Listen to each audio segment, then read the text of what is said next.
So this is Joe O'Connell and Gary Kent. And Joe O'Connell is the filmmaker for Rondo and Bob, and Gary Kent is the reason that Joe knew to make this film. Yeah.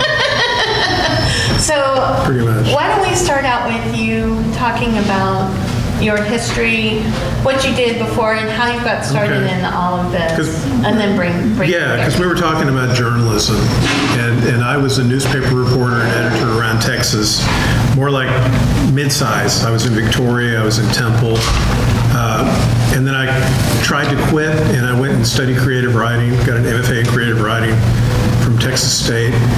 And while I was there, I was I was editing. I was a lowly copy editor for the Austin American Statesman. And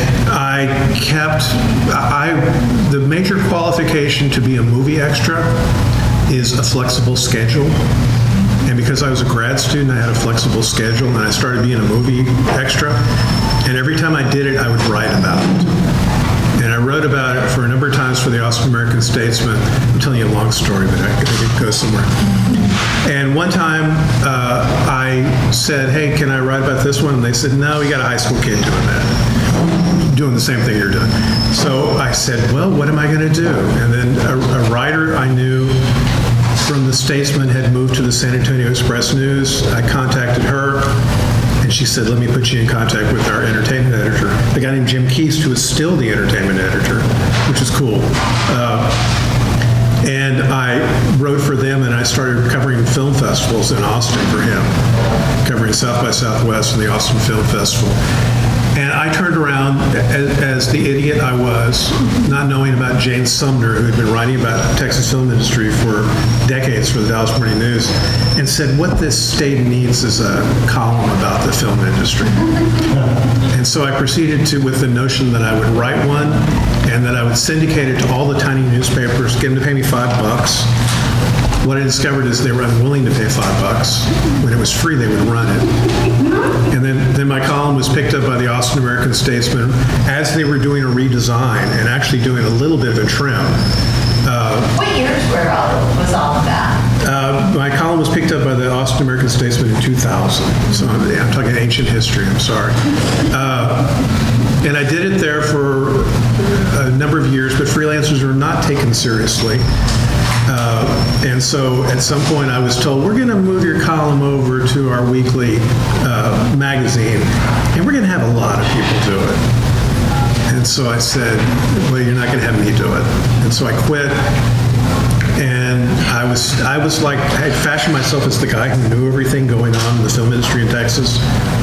I conned people to make them believe that. And I was getting the itch because I knew stuff. And so I called the Alternative Weekly in Austin, the Austin Chronicle. I called the editor, or I just emailed him. I emailed Louis Black, the editor and founder of the Austin Chronicle, and said, I'm available. You know, and because I knew that I was bugging him because I kept having these really in-depth columns. And he said, sure, you know, and so I was doing it within a month for them and did it for a long time. And then I saw that Jane Sumner had left the Dallas Morning News, and I contacted again, I just emailed.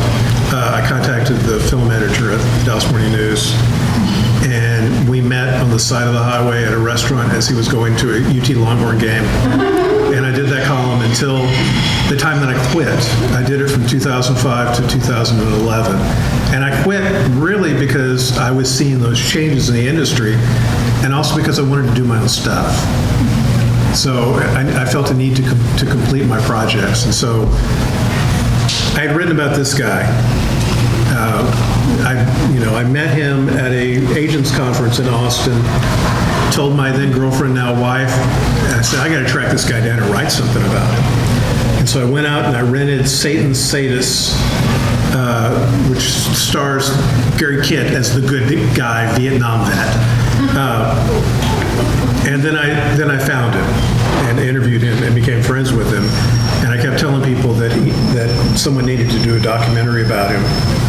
His memoir was coming out, and I realized that was me. And so I did it and learned how to make a documentary, basically. I'm giving you a long story to get to where we are now. It's all good. In the year 2001, when I was a newspaper columnist for the Austin American Statesman, Gary introduced me to Robert Burns, the art director of the original Texas Chain Saw Massacre. Bob was a serial blood donor. He had donated 5 gallons of blood to the Austin Blood Bank, and they had a big event in his honor. So I showed up there to talk to him, and when I talked to Bob, he handed me a script, and that script was called Rondo and May. It was about Rondo Hatton and his love affair with the woman who would become his wife. And so when I finished the film about Gary Kent, which took me forever because I had to teach myself how to make a movie. I'm a storyteller, and I have a background in fiction and nonfiction, and I have a book, a novel and stories out. So I know storytelling, but I had to figure out the whole process of this. And by the end of it, I did know that. And I told my editor, shooter over here, Kirk, we could maybe do a movie about Bob Burns, but that I didn't want to do it about just Bob Burns, the guy, though he's enough for a movie. I mean, he really created the look of horror in the 70s and 80s. He was instrumental. He's a big deal, and people don't know who he is. But I was really into this notion of his obsession with Rondo Hatton. And so I said, let's do it. And so we set up on the path. Well, I sent you a video. He sent me video that he had taken of Bob. And I'm like, oh, we got to do this, we can pull this off. So that's a very long answer to a question you didn't ask. But that's how I got to where I am now. Do you remember the first time you saw Texas Chain Saw Massacre? I really don't. I really don't. And I was, as a child, I was a big fan of 50s films because they were what showed on TV on Friday nights. My dad had cable, which in Austin meant that you got the San Antonio channels. And so I would stay at his house on Friday nights, and I would watch, the lineup of kid shows that were on. But then I would watch Project Terror, where the scientific and the terrifying were. And it would scare me to death. But I happened upon a way to see all of this classic horror, that was all way before my time, but I loved it. So I I was a horror fan, but Texas Chain Saw Massacre, I don't know if I saw it until, it'd been out for a while. So I don't have any great story of that. So. Gary, when he approached you to start working on what became Rondo and Bob, were you delighted that people were actually going to know his story finally, or what was your reaction when he decided that was happening? Oh, absolutely. Bob was such an interesting character to me, and he was a character, Bob Burns, that I was hoping someone would do something. And Joe's one of those guys, if he decides he's going to do it, he does it. He doesn't just sit on a bar stool and talk about, someday I'm going to write a book. He does it now. Oh, good, you have met journalists. But I knew he would do a good job, so I was delighted, yeah. I wanted to help any way I could get it made. And he has the weird thing, as we talked about before, of being both himself in the movie, being interviewed, and being an actor. And that's kind of your idea, or was that his? That was my idea. Yeah, I wanted to get him in a role, and I thought he would be great for it, and he was. Yeah. So. What did you learn in the film, or in the process of this? Whenever you're making a documentary, regardless of what you think the narrative is going to be, what changed in the production that you decided, if I don't include this, the story isn't complete? Yeah. One of the things I realized was that Rondo and Bob are both dead. And so I was going to have to do something a bit different. I had seen a movie called Becoming Bond about George Lazenby. I was playing during South by Southwest. And what they did was they had the normal thing of Lazenby in front of a nice backdrop, good lighting, telling his story. And they had recreations of his life with an actor who didn't particularly look like him, but was a good actor. And that film, by the way, has gotten slammed for that. I looked at it and said, I'm going to do that, you know? And so I learned that I had to do that kind of stuff. I don't know if that's an answer or not. That was the way to tell the story better. You have to kind of do what's right for the story. And we made a bunch of little mini movies, basically. Get some money together, get some money together and make another scene. And that's kind of the way it moved forward. The research process. Talk to me about, where do you decide, okay, I'm going to start here with the documentary, then I'm going to end it here, but also talk to me a little bit about, the archives and the sources you use to get your information. Yeah, the biggest archive was Bob Burns' archive.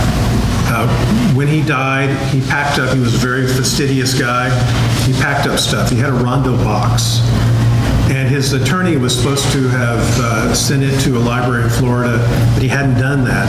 So I was able to get my hands on that and make copies of anything I could, and then had to give it back. So that was a big part of it. I referenced the script that Bob wrote, but I didn't want to make that script. I wrote my own scenes. And I just did a lot of research. Like newspapers.com is the best resource in the world for finding stuff, and I used a lot of that. I kind of fall into a research hole. I'm working on a book project now that is kind of film related, and I do that all the time. I just fall into research holes.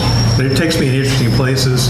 For this film, it was like discovering things like that Tobe Hooper had made movies in Grand Prairie when he was, I think, 14 or 16 years old, and finding these newspaper articles about that. And then I got lucky and found the guy who made the films with him. And this is maybe a tangent for my big story, but I found this guy. I tracked him down through Facebook, who was his filmmaking buddy who'd become an airline pilot. And we sat him down and talked to him, which was really cool. I don't know if I'm answering your question. You are. Okay, yeah. But it goes off in tangents like that.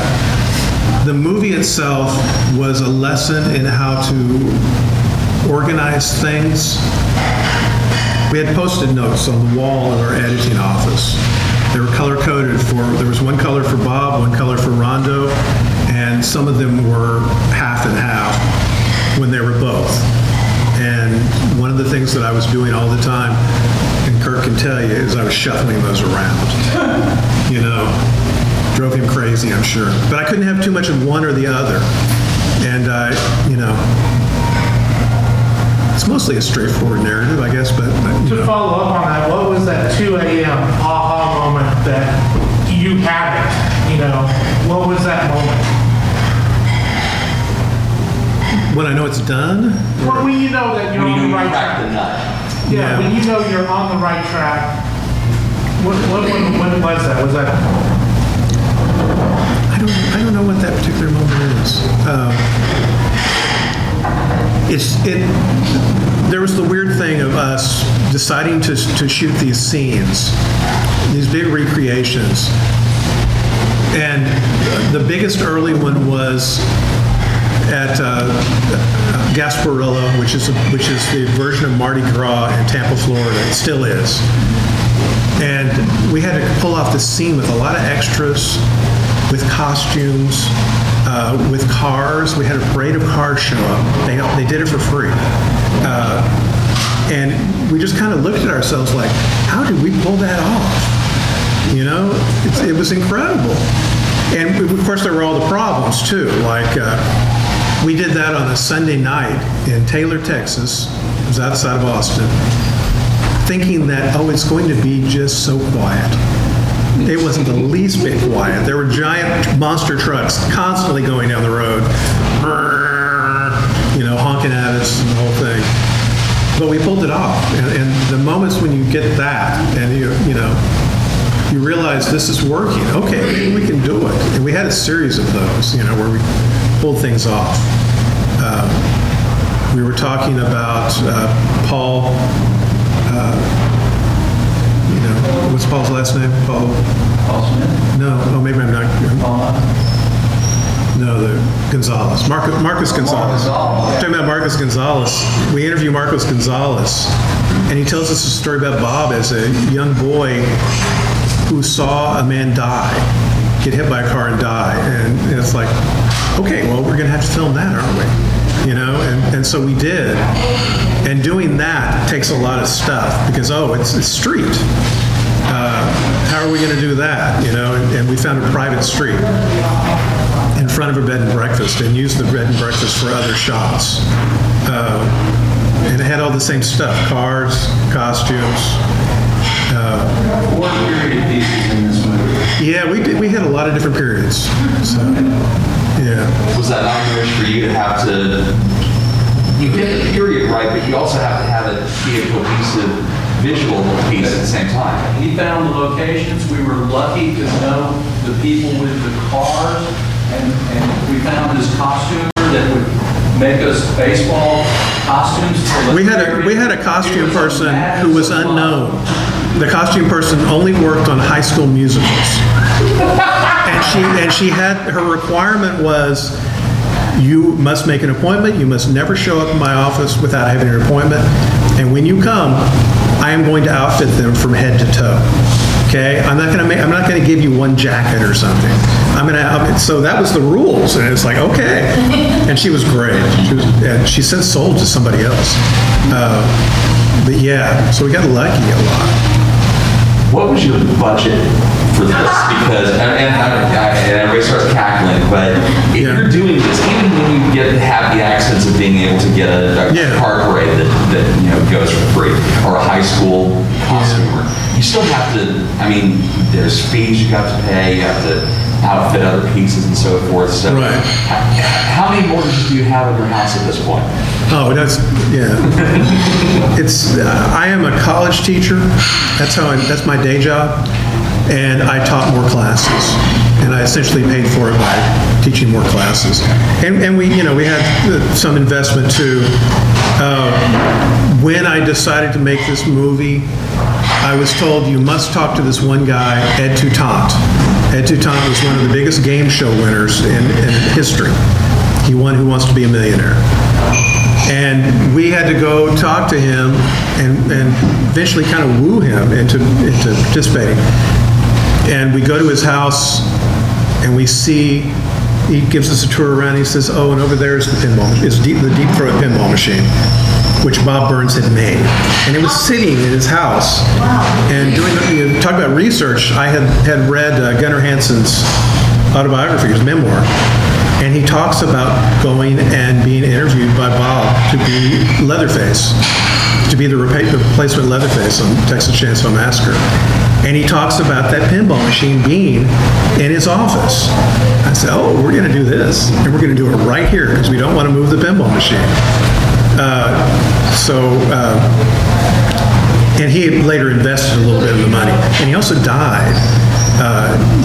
He had developed a brain tumor and died in the process of the movie. But he was a big help, and he would show up with costumes. He was all in by the end. So that was shot in the corner of his house, which has now been sold. That's the crazy thing, is you do this stuff, and then it all vanishes. A lot of the people who are in the movie have died. There's a slogan in Austin, Keep Austin Weird. The guy who created the slogan, Keep Austin Weird, is in the movie, and he has since died. And he plays Bob Burns' high school drama teacher in a little recreation. It was I think maybe the first thing that we shot. And the reason we shot it first is, and I hopefully won't get in trouble with my employer for this, but it was shot at the actual auditorium where Bob Burns was a drama kid, which is the old Austin High School, now a community college campus. And I knew that they were going to totally gut the college, and they have since then. It's been totally renovated. So I kind of had to do it, at that time. So. It was crazy shooting. It was like we were chasing the future. Because every time we made something, and we'd go back and start editing it, we were right back Yeah. And another scene and the period is changing. That whole Was that a piece of urgency for you because you knew Yeah, that, yeah. closing the window? I wanted the real thing, yeah, and also you kind of memorialize it. This was the same building that Bob went to high school in. And, you know, having Red was kind of cool. His name was Red Wassenich. Red Wassenich is the guy who created the saying, "Keep Austin Weird." And I can attest to it because he was handing out these bumper stickers. He would give them to you for free or charge you $1. Mostly it was free. And then later that was co-opted by someone else who made a lot of money off of the slogan. And if you buy from that guy, you are espousing the exact opposite of the slogan. So it's the big irony. Yeah. Yeah, we had different situations like that, you know. I want to novelize. Oh, go ahead. I have a question, there are a couple.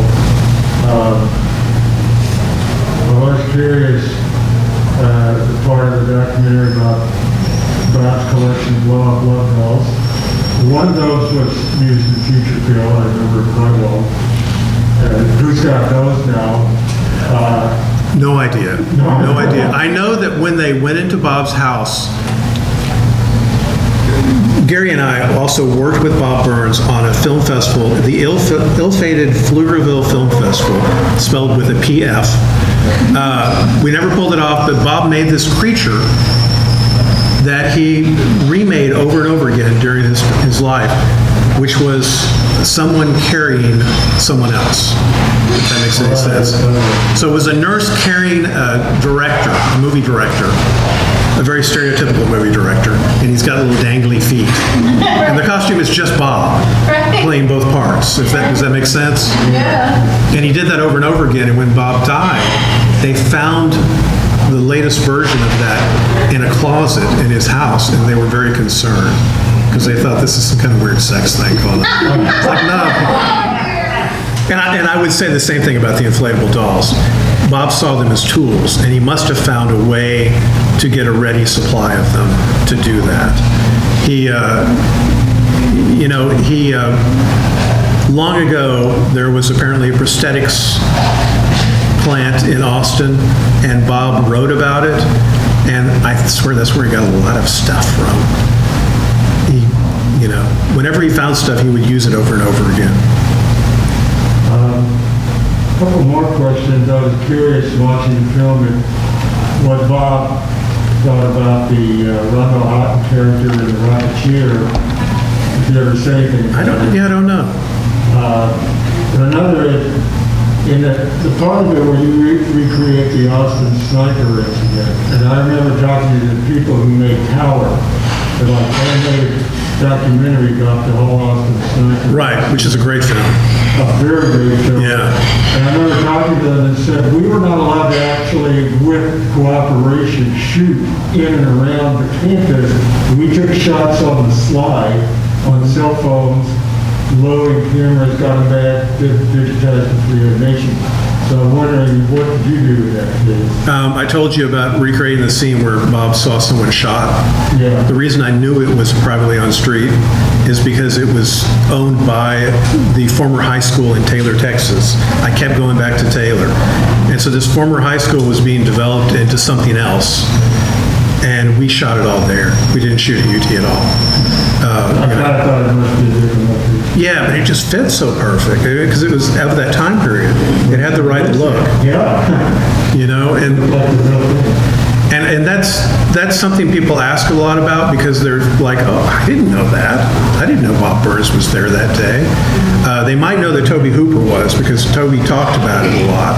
So I didn't know that tells you a lot right there. Well, that's kind of public knowledge that he saw the police officer shot. So that's exactly true. And I like the notion, we were talking about it earlier, about what is true and what is not. And so Gary, as Gary, tells you what Bob told him about that day. And then Bob's brother says, oh, that wasn't that way at all. and so we said, we're going to have this, the skid. We're going back, here's another version of it. And there's no telling which one is true. It's somewhere in between, I guess. And I think that's okay. And that's something that you face when you're writing about real life, because it's hard to determine what is true. Print the legend. Print the legend, yeah. Memory is fallible, and we kind of recreate stories, you know. And that was another crazy challenge to pull that thing off, you know. You just kind of got to go for it. What's that? Oh, yeah, where are you? Yeah. That had all the same issues as the earlier thing did. So. Look who we have here joining us. Oh, good God. And I have to talk about this because really the biggest challenge of this film was how to present Rondo Hatton. And we found this guy named Paul Smith who had worked with Bob Burns and who is a genius. And this mask was designed for a particular actor, and it also is supposed to be squished in. Sorry, we don't have any spirit now for you. Stand by. Yeah, can you take make a mess. Yeah, I need to take a picture of Rondo. This is the moment. Maybe tilt your hat up just a tad. There you Yeah. We can see the face better. So Paul Smith made us both Rondo, and there are multiple masks of Rondo. And he also aged Mrs. Hatton. And my hope is that some people will watch the film and think that that's a different actress. It's not. And they had to go through the process. I was there. We were all there, or you weren't there. But Kirk and I were both there for that process of. It's a multi-step thing where you put a cast over their face, and then you make a cast from that mold.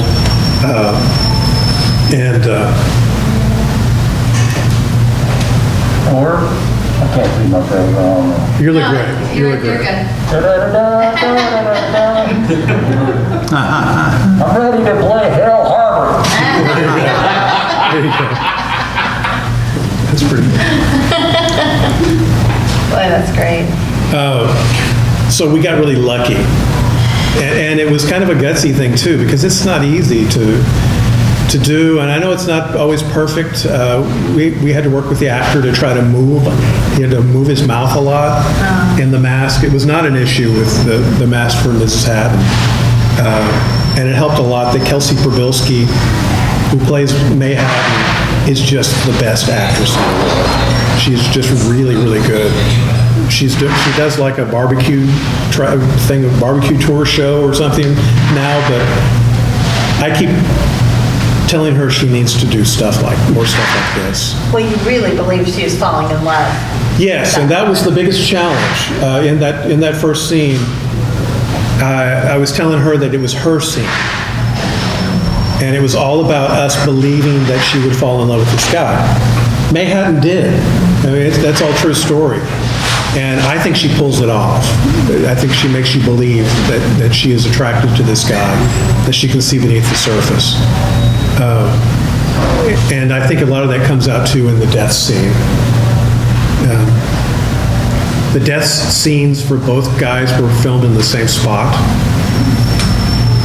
We just redecorated it, and we covered a shower. We had a fake wall in front of the shower. It's also the same building, which was an antique store again in Taylor, Texas, because we kept finding places there. Oh, that's awesome. It's where we filmed the World War I hospital scene. And I had been looking for a place that would work for that, and it was too expensive so I had in my head that back room of this antique store that had big windows, and they gave us half of that room. The rest of the room had stuff pushed back. I had people design the curtain type things. We again had cars outside the windows. We had Model Ts outside the windows. And it worked. And you tell them about the rain. It was raining. Oh, it was raining, yeah. All this rain sound effects, and it freaked everybody out. It was just so lucky, the whole thing. It was raining, so you just kind of dealt with it. And we had him as the World War I doctor. coming in with an umbrella, that was added after the plan of the original scene, just because it was good. And that day, I said, well, we could maybe do this bathroom for the death scene. And Kirk and other people were saying, it's too small. We can't do it. And the day we did film it, he got rather grumpy. We had a smoke machine, and we had everything going on, so it was crazy. It was a lot of fun. It was Real charcoal, man. real charcoal. Yeah, kill us, yeah. Well, we have about 7 minutes left. Okay. So, is there anything we haven't touched on that you would like to touch on? Or if there's any... I would like to say, as Bart knows well, I think, that if you want to do this kind of stuff, you need to just do it. You know? Yeah. We had a little bit, Gary and I had a bit of this conversation earlier, but it's the punk rock philosophy. Just do it. Just go ahead and do it. If you want to make a movie, just go ahead and do it. What's the worst that can happen? You'll fail. But then you'll make a better one the next time. So. And that kind of leads in. Having done his first film with you, how has Joe changed as a filmmaker in your eyes? He's become more confident in what he was doing, more knowledgeable. Although Joe has this mindset from the very beginning, he knows what he wants. But as you know, in film, as in most of the arts, it's always changing as you go along. Suddenly, it was supposed to be a bright sunny day and it's raining, and you have to adjust to the rain or get it out of the script. So Joe realized that, and he was able to adapt along the way, adapt a new way of thinking a scene. So it's fun because I've done over 100 movies, so I've seen a lot of movie directors and how they do. Some of them don't know beams, and they're still directing. Joe changed, but he changed in a good way. He got stronger, and he contributed more to the editing process. He knew exactly what he wanted, how long he wanted a scene to go. So it was fun watching that happen to Joe. Joe said if you want to do something, just go out and do it, which is true. But in the film industry, learn what you're doing before you do it. Go work on a film for nothing. Take the coffee to people or do something. Otherwise, you're going to make a fool of yourself and spend a lot of money that wasn't necessary. So I believe that the first thing you need to do is get on someone else's movie and watch how the process, which is what he did. Yeah, not textbook stuff, what they teach in school, but on an actual set, so you realize what the problems really are. There's also the thing of, that I strongly believe that by the time you're done with something, you should be working on something else. And I'm doing this stuff, but it's getting in the way of what my project I'm working on now in some ways. Which is a book. Yeah. Rondo wants to make another movie. Rondo 3. I'm doing a book about the Ross sisters who were contortionists from Texas, and you've seen the video on YouTube. If you go look at it, they played it out. Oh, do they? Okay. They used to. So I have been obsessed for it's been going on a few years now with them, and I am in a writing program. It's the book project of the Lighthouse Writers Workshop in Denver. And it kind of coincided for me with COVID, so everything has been on Zoom, which has worked for me because I can't go to Denver that much. And I'm in the second year of that. I'm on sabbatical from my teaching job to finish a book about them. So I'm working on something else while I'm talking about this. And hopefully it'll be the same thing when I'm done with the book, that I'll be working on something else. So instead of obsessing about criticism or whatever, you just got to keep moving forward and do stuff you want to do, because you're doing it for yourself in the end anyway. Some sort of reason that you're doing it. But you're going to have an audience, and tell us yes, where an audience and is when. good. Yeah. 8 p.m. Texas Frightmare. Friday, September 10th. Yeah. And you had mentioned earlier that it's wild knowing, because horror fans will delve into the history, I mean, very granular, and still Bob Burns' name is not that synonymous. I mean, you know Toby Hooper. It is with the Chainsaw fans. Right. Who are all trying to concoct the formula that he used to make the Leatherface mask. They're trying, they're trying really hard. Yeah, I think he should be honored. I think he created the look of horror, of modern day horror, of 70s, 80s horror. Texas Chainsaw Massacre is a seminal film because of Toby Hooper and because of Bob Burns. The two of them combined created the look of that film, and Bob was the guy who said, don't do so much blood. And there's really very little blood in Texas Chainsaw Massacre, and that was Bob's doing. Toby liked the blood, and as evidenced by Texas Chainsaw Massacre 2, which had buckets of blood, So again, tell us what you're here for, where it is, what time. Rondo and Bob is playing at 8 p.m. Friday, this Friday, at September 10th at Texas Frightmare Weekend. Which is at the airport. I can't even remember the name of it. This is like it's a hostage video. You should go